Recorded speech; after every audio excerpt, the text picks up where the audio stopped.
Meus amigos, boa noite, muita paz. Hoje nós vamos estudar o pensamento e as produções mentais.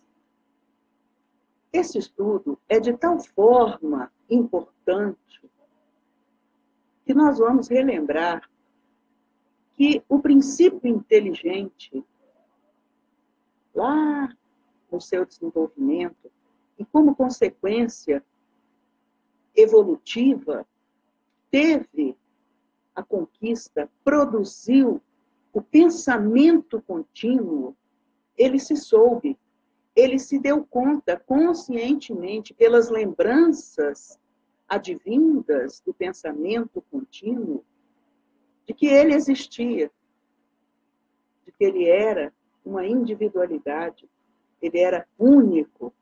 Foi a conquista, a produção do pensamento contínuo. Esta é a importância do nosso estudo. No meu entendimento, claro, o maior estudioso dentro da doutrina espírita do pensamento é Leon Denis.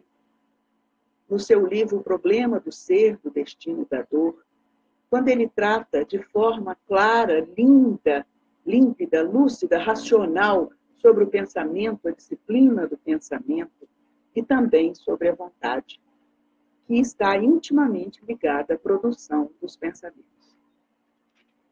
Quando Joana d'Arc sofreu aquela inquisição terrível, no fim já das suas experiências, um dos seus mais cruéis verdugos lhe perguntou se os santos lhe apareciam desnudos.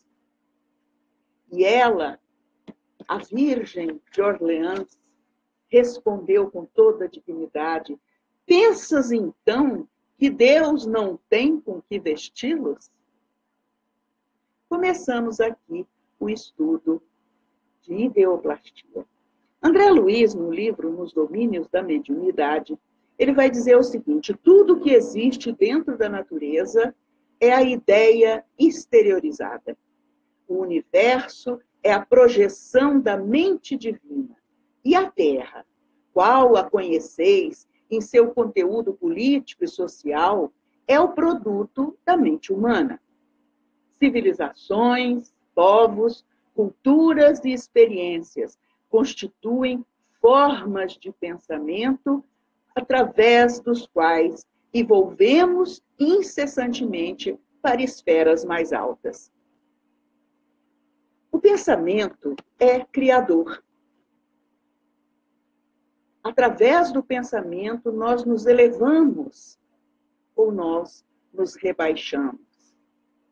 O que é bem a ser ideoplastia? A ideoplastia é uma palavra de origem grega que quer dizer estudo das formas pelo pensamento.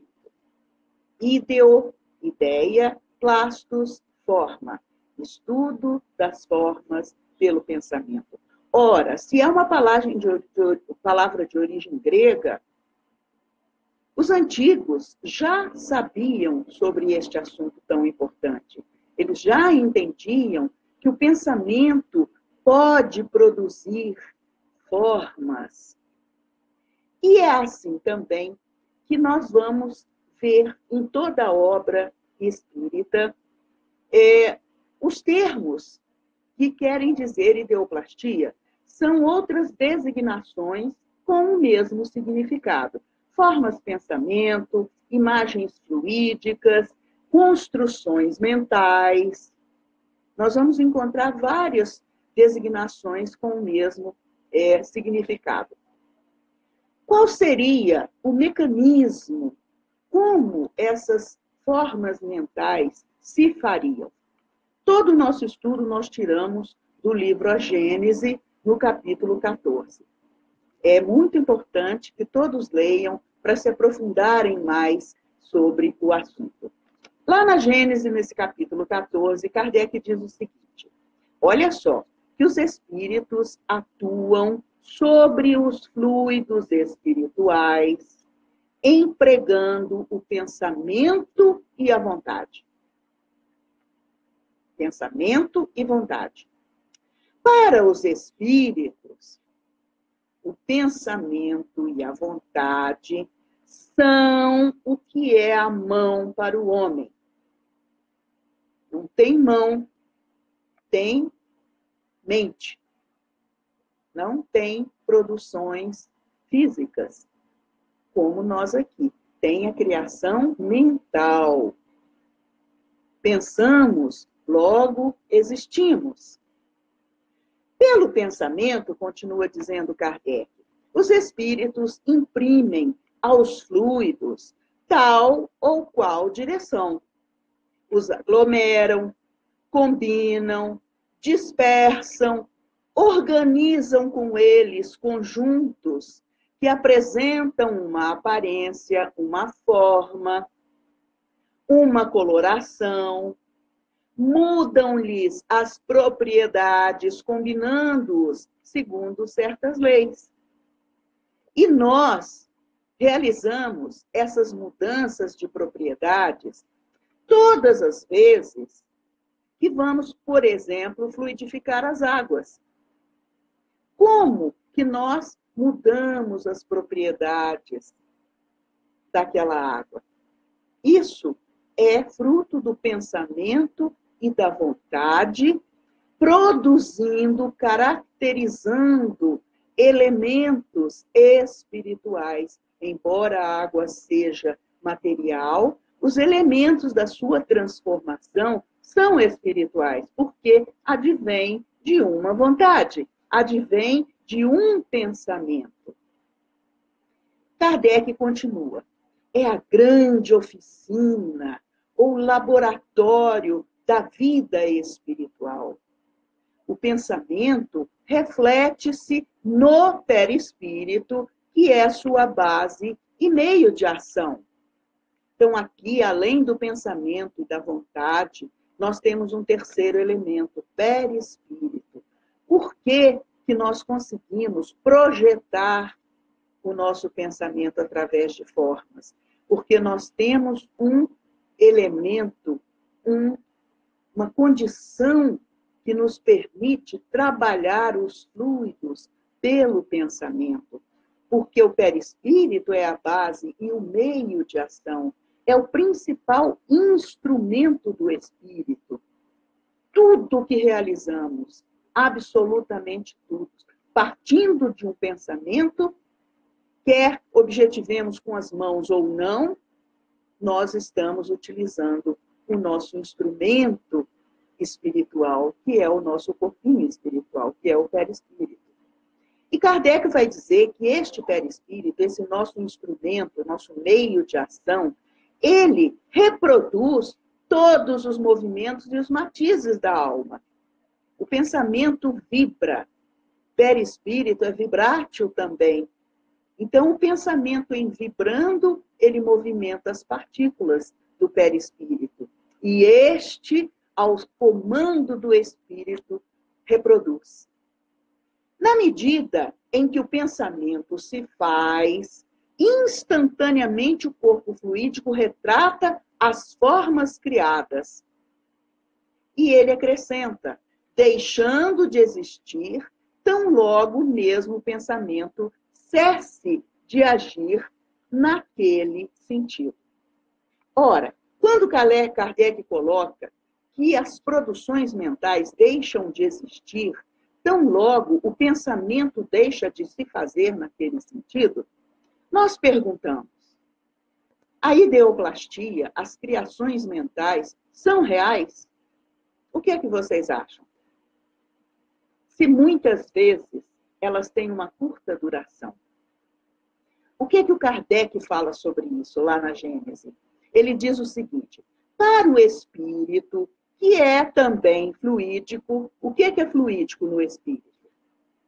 O corpo espiritual, o seu meio de ação. O que é fluídico no espírito? Seu perispírito, tá certo? Espírito é inteligência, é um foco de vibração. Seu corpo fluídico, perispírito.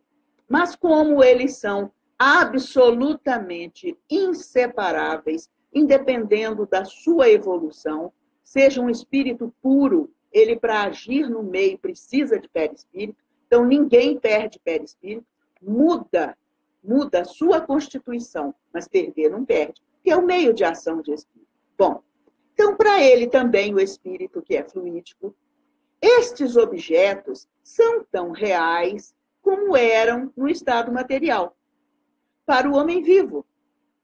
Mas, pela razão de serem criações do pensamento, a existência deles é tão fugitiva quanto a destes. E, nesse sentido, nós podemos compreender perfeitamente por que as criações mentais são reais, enquanto o pensamento as alimenta. Vamos imaginar um balão de aniversário. A gente infla o balão, ele é visível, a gente está vendo. Mas a hora que o gás lhe escapa, ou uma ponta fura, ele deixa de existir. Mas não deixou de ser real durante a produção do pensamento. Nós temos, então, um fato muito curioso sobre a duração das ideoplastias, das criações mentais, que nos é relatado neste livro, Obreiros da Vida Eterna, de André Luiz. Ele ilustra e explica muito bem.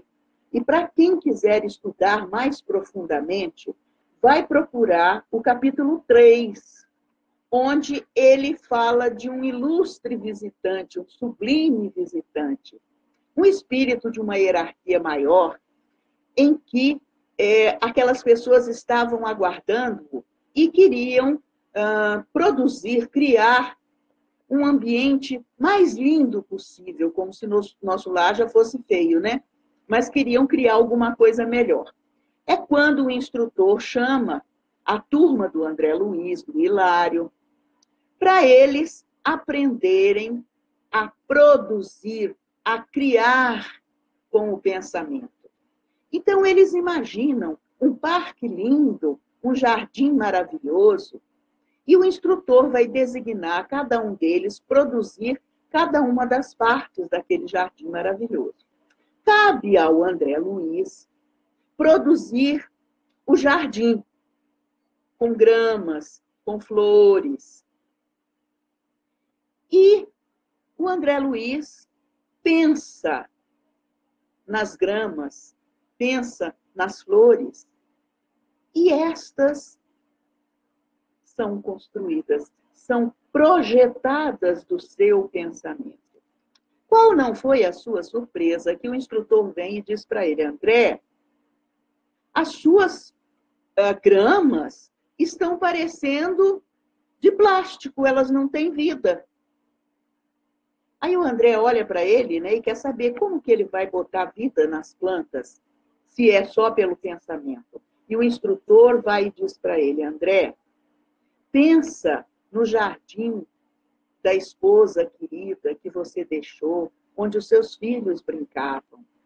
E ante a lembrança do amor, da emoção que sentia por seus familiares, ele pensa naquele jardim, e o atual jardim dele, as suas gramas, ganham viço, ganham vida, ganham brilho.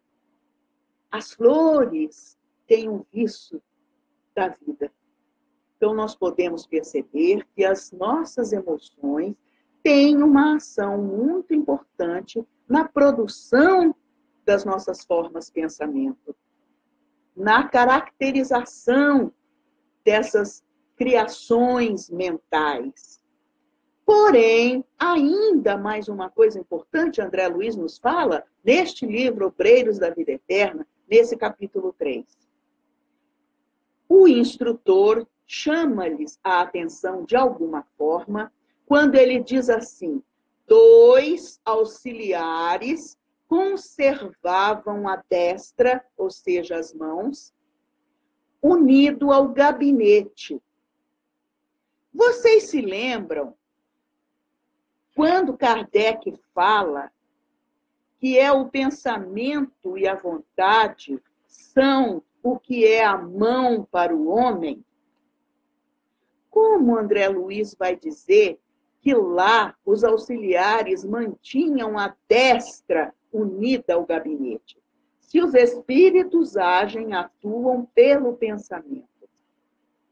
Na verdade, era a visão de André Luiz, ainda muito materializado por seu recente desencarne, sua recente vida na Terra, onde, habituados, condicionados a produzir tudo pelas nossas mãos, falar pela boca, ouvir pelos ouvidos, nós continuamos a plasmar estas ideias na dimensão espiritual.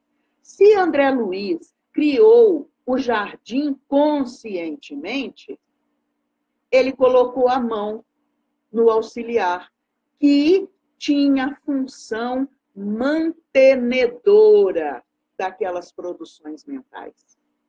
E aí nós ficamos a imaginar que nosso lar é uma grande produção mental que espíritos a mantêm, para que nós, espíritos ainda muito imperfeitos, possamos nos sentir em casa, possamos ter uma tranquilidade, uma continuidade da vida sem sustos, sem interrupção. Porque ele fala, havia uma manutenção. Desde que os pensamentos deixam de existir, as criações fluídicas deixam de existir, é preciso que alguém mantenha essas construções fixas. Mas nós estamos trabalhando com as nossas produções mentais. Allan Kardec vai dizer ainda, na Gênese, que algumas vezes essas transformações resultam de uma intenção e que de outras vezes são produtos de um pensamento inconsciente.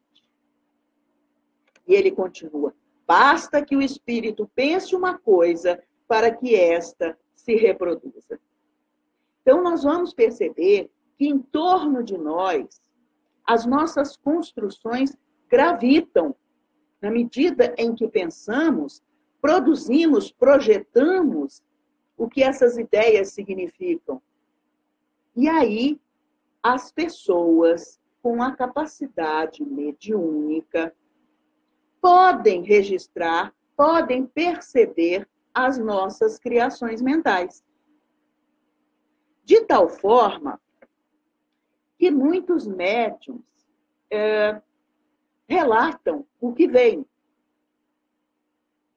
E não só os médiuns podem registrar, ver, perceber essas produções mentais. Os espíritos desencarnados também, já que as nossas produções gravitam em torno da nossa mente que elabora, que produz, que cria pelos pensamentos que projeta. O que pode acontecer com os médiuns é que, algumas vezes, os seus relatos não acontecem. E aí nós ficamos a perguntar, será que esse médium é uma fraude?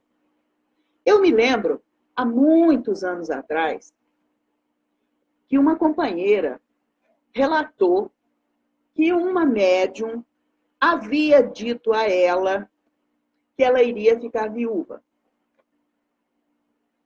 Os dias se passaram, as semanas se passaram, os meses se passaram e nada do marido morrer. Será que aquela médium era uma fraude? Não. Por quê? Tudo aquilo que está no nosso campo mental gravita em torno de nós. Ora, se ela vivia com aquele marido, se na dimensão espiritual ela havia se programado para casar com aquele homem, certamente havia o tempo relativo de vida dele. E um dia ele fatalmente morreria. Então, o que o médium viu? O médium registrou esta programação, que um dia ele morreria. E ela, muito apressada, a médium, e refletidamente logo revelou: você vai ficar viúva. Neste ponto, nós chamamos a atenção para as pessoas que têm coisas suas reveladas por médiuns. Ora, o médium que traz a capacidade é como se ele olhasse pelo buraquinho da fechadura alguma coisa que está do outro lado da porta. Então, ele pode ver coisas do outro lado. Agora, se essas coisas vão se realizar hoje ou amanhã, é outra história. Não pode determinar o tempo em que essas coisas poderão se realizar ou não. Kardec diz o seguinte: as criações fluídicas, elas podem se mostrar principalmente para nós mesmos quando nos emancipamos através do sono do corpo físico. Se são produções mentais de longa data, se são pensamentos alimentados inconscientemente, através de vidas e vidas, nós teremos como que produções fixas. E aí, nós podemos, ao nos emancipar, ver essas nossas produções que nos marcaram profundamente e podem trazer um cunho de medo ou de utopias, de sonhos utópicos, de lembranças do passado que não existem mais senão na nossa lembrança, no nosso pensamento. E como o passado, quando dele nos ocupamos, é presente, nós achamos que estamos vivenciando aquilo. Com todos os matizes, como diz Kardec, com todas as emoções, e nos apavoramos e acordamos suados, com taquicardia. E pode ser que sejam produções inconscientes nossas. É claro que podem ser espíritos, né? Evidentemente, ou produções mentais de outros espíritos. Por isso, é muito importante nós refletirmos sobre a qualidade do nosso pensamento. Se essas produções gravitam em torno de nós, elas vêm e vão.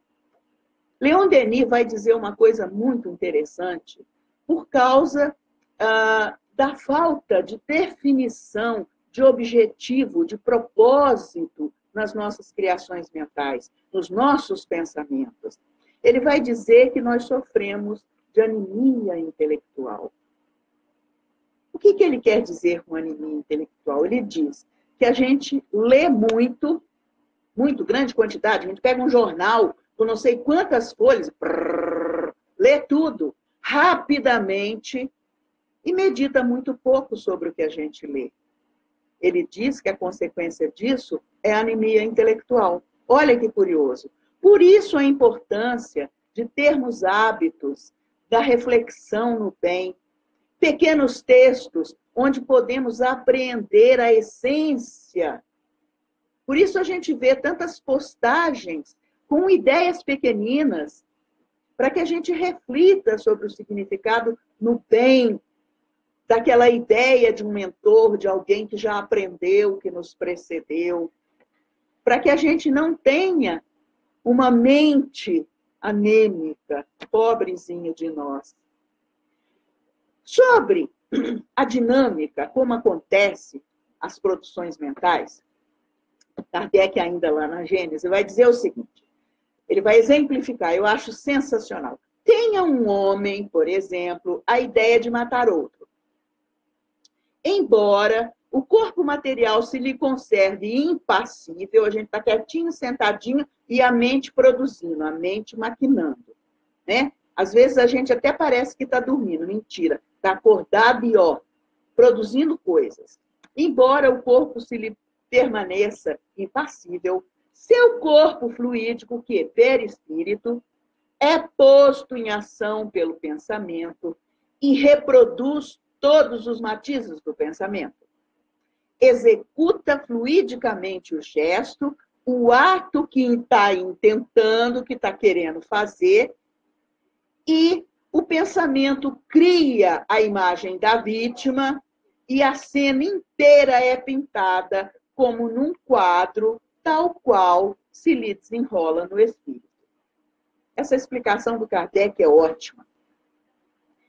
Mas, entre a intenção de fazer, entre o pensar e o fazer definitivamente, vamos imaginar que a Carmen pisou no calo da Luciana.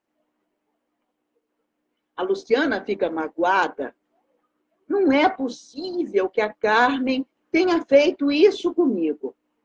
Magoei.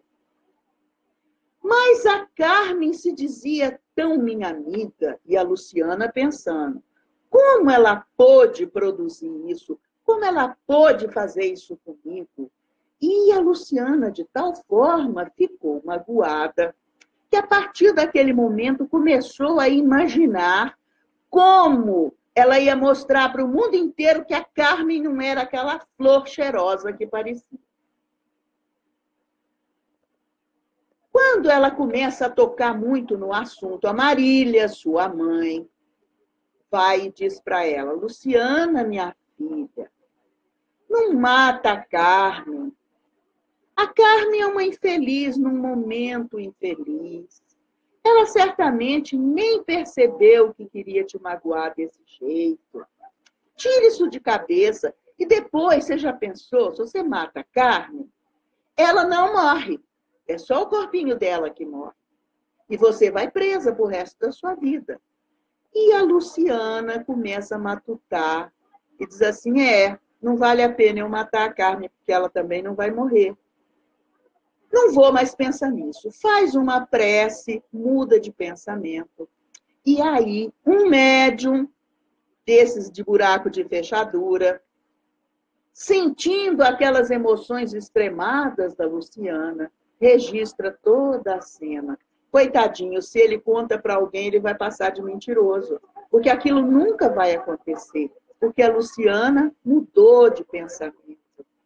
Então, entre a intenção e a ação, tem uma diferença muito grande. Kardec fala o seguinte, desse modo é que os mais secretos movimentos da alma repercutem no envoltório fluídico, que uma alma pode ler outra como num livro e ver o que não é perceptível aos olhos do corpo. Contudo, fala Kardec, vendo a intenção, pode pressentir a execução do ato. Pressentir. O ato que vai ter como consequência aquele pensamento, mas não pode determinar o instante em que o mesmo ato será executado, nem lhe assinalar os pormenores, nem ainda afirmar que ele vai acontecer. Olha que curioso a percepção dos médiuns nesse momento. Porque são criações mentais. Então, nós temos que imaginar que o outro tem oportunidade, que ele vai ter tempo para ele realizar a ação ou não. Mas se alguma coisa acontece que faz com que ele esqueça a ofensa sofrida, ele vai mudar de pensamento e as formas deixarão de existir. Então, é interessante a gente ter esses conhecimentos para a gente não ser apressado no nosso julgamento, porque nós criamos, sim, formas pensamento, mas elas deixam de existir no momento em que o nosso pensamento deixa de existir naquele momento. As ideoplastias, elas são muito importantes para nós, trabalhadores espíritas, ou pessoas bem intencionadas, simplesmente. Por quê? Nós, no nosso estágio evolutivo, nós ainda não alcançamos devidamente como fazer o bem, projetar o bem, simplesmente pelos nossos sentimentos, pelos bons sentimentos. Por aquele sentimento que chamamos de amor, que ainda não compreendemos muito bem. Em verdade, no nosso estágio evolutivo, por exemplo, nós vamos dar um passe numa pessoa. O que é que a gente vai fazer para dar esse passe? O Kardec diz que o pensamento elabora, cria, produz, transforma, dá qualidade aos fluidos. Mas se a gente ainda não sabe como, é preciso termos em mente recursos que nos auxiliem. Por exemplo, vamos dar o passe. Elevamos, entre aspas, que a gente até agora não sabe como é que eleva pensamento. Mas pela intenção, a gente fala, socorro, vem me ajudar a fazer o bem. E a gente percebe que os espíritos secundam a nossa vontade. Eu quero fazer o bem. E a gente pede, em prece. E eles vêm nos atender. Principalmente porque vamos fazer o bem. Os bons espíritos vêm. Ainda assim, se a gente é tapado, não é médium, não tem capacidade nenhuma de perceber, o que a gente vai fazer? Projetar uma cena da natureza, por exemplo. Se paz, para mim, quer dizer um lago tranquilo e sereno, e eu quero transmitir paz para aquela pessoa que está na minha frente, eu vou projetar uma lembrança daquilo que me acalma. E se me acalma, eu vou projetar paz para o outro. Então, projetando uma imagem de um lago tranquilo e sereno, eu estarei produzindo de mim para ele a pacificação que eu estou sentindo ao vivenciar aquilo. Porque o passado, quando dele nos ocupamos, é presente. Se nós queremos produzir saúde, da mesma forma, nós vamos trazer em mente uma criança rosada, viçosa, com os olhos brilhantes, o retrato vivo da saúde, de uma pessoa feliz, a felicidade para o outro. Se queremos, por exemplo, aliviar o outro da dor, que recurso nós dispomos? Lembrança de quando sentimos dor, de quando tomamos um remédio e de como este remédio aliviou a nossa dor. É neste momento esta lembrança que fará com que possamos produzir a substância que irá aliviar o nosso companheiro da dor que está sentindo. Vamos pacificar-lhe a dor.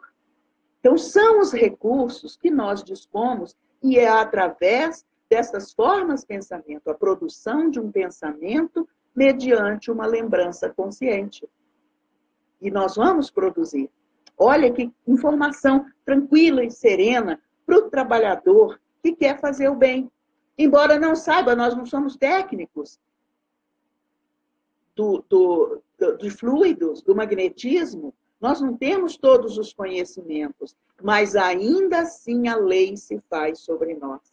A produção do bem nós podemos realizar através de recursos simples, que é a nossa imaginação. Também, agora já tratando de médiuns preparados, que está um passo além da pessoa comum, né? Por opção ele pode ir.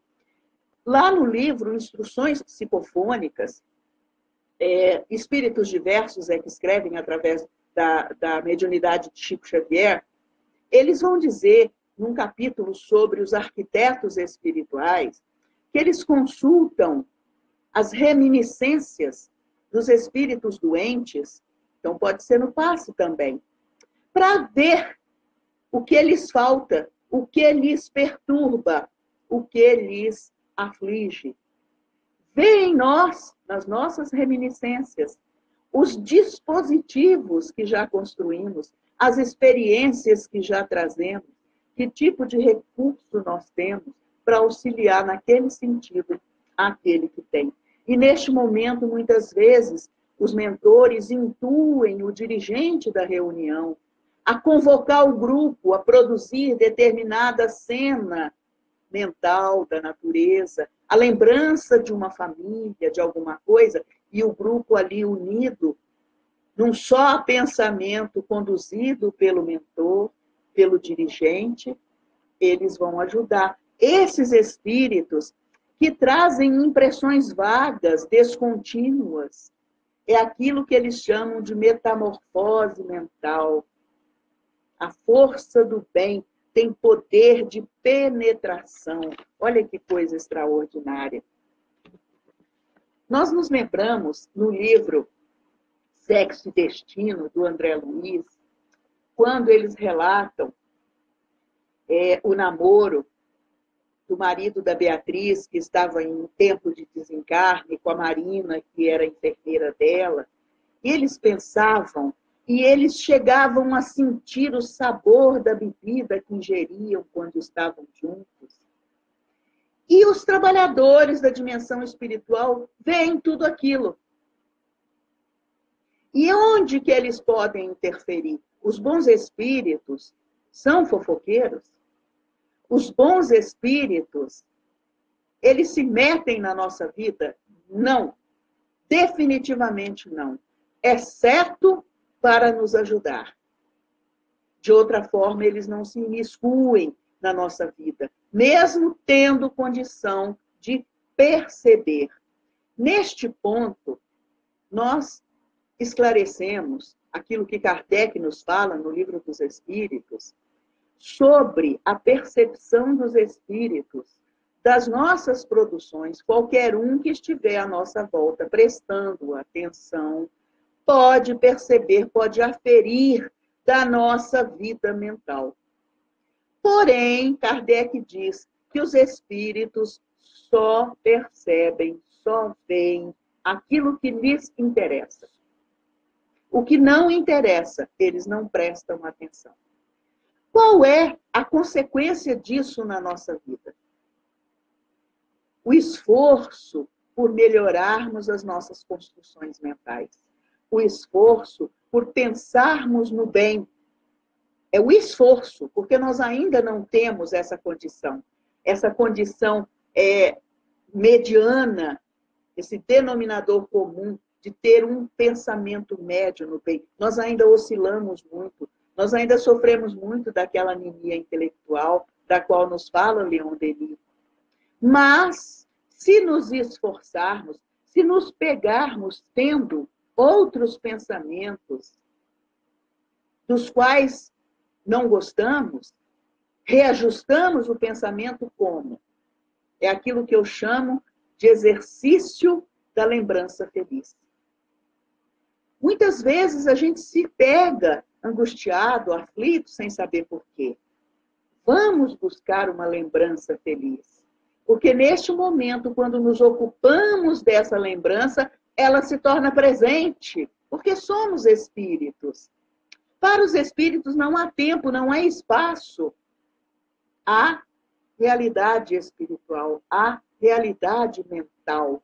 É o hoje, é o agora que dá qualidade à nossa vida. Então, se nos pegarmos revoltados, vamos trazer uma memória, uma lembrança de paz, que nos acalma, que nos pacifica. Este é o resultado do conhecimento. Como é importante termos esse conhecimento dentro de nós. Então, quando André Luiz relata que eles ali tinham aquelas lembranças, aqueles pensamentos, o pai da Beatriz, que era desencarnado, ele não gostava de ver aquilo, porque ele ficava revoltado, porque ele sentia que o marido estava traindo a filha, quando ele ali estava para ajudar. Então, ele era cuidadosamente doutrinado para que ele deixasse aqueles pensamentos e sentimentos humanos para depois, porque eles não iam levar a nada, e dessa forma, os seus sentimentos, os seus pensamentos poderiam ser registrados pela filha que estava desencarnando. Imagina, já estava mais para o lado pela dimensão espiritual do que da material, né? Então, desta forma, a gente pode ir se educando, a gente pode ir construindo o nosso futuro a partir do conhecimento de hoje. São as informações tão importantes que Kardec nos faz. Não devemos acreditar em tudo e levar tudo ao pé da letra. As coisas existem, sim, mas a opção de abraçá-las dentro de nós é nossa. A produção, a condição de alimentá-las, de mantê-las dentro de nós é nossa. Nós não precisamos andar de braços com o mal-estar principalmente, as más impressões. Nós podemos mudar isso com uma boa leitura, um bom pensamento e, acima de tudo, uma boa ação. Vamos refletir sobre isso. Vamos analisar a nossa realidade mental. Esta é nossa. Não importa se nos surgiram esses pensamentos mais negativos, podem adentrar a nossa mente, a nossa casa mental, mas nós podemos rechaçar, como diz Allan Kardec. Podemos rejeitar. Eu não quero esse pensamento. E se esforçar por trazer uma boa leitura, um bom pensamento. Manuel Filomeno de Miranda, nós vamos encerrar o nosso estudo, porque acredito que nós já temos muito em que pensar, muito em que estudar. Ele diz que não basta nos comprometermos com o bem, que é preciso corresponder. O que ele quer dizer com isso? Quantas vezes nós adoramos as palestras, achamos as ideias sensacionais, a forma como o expositor, o estudioso, passa o seu estudo, a sua reflexão, e a gente sai encantado dali, e a gente fala, vou mudar, mas não correspondemos à ideia, ao pensamento. A nossa vontade é frágil. Se é um dia de chuva, por exemplo, a gente sai da palestra, que delícia, estou me sentindo mais leve. E aí tem uma poça d'água na rua, vem um carro, pá, joga água em você, o que faz? Acabou a boa impressão. Você fica irritado, acabou a sua paz, porque o mundo te influenciou e você se deixou influenciar por causa de uma poça d'água. Alguém te passa a fila no banco, como nós ficamos irritados. É preciso nós correspondermos às nossas expectativas do bem. Não basta querermos.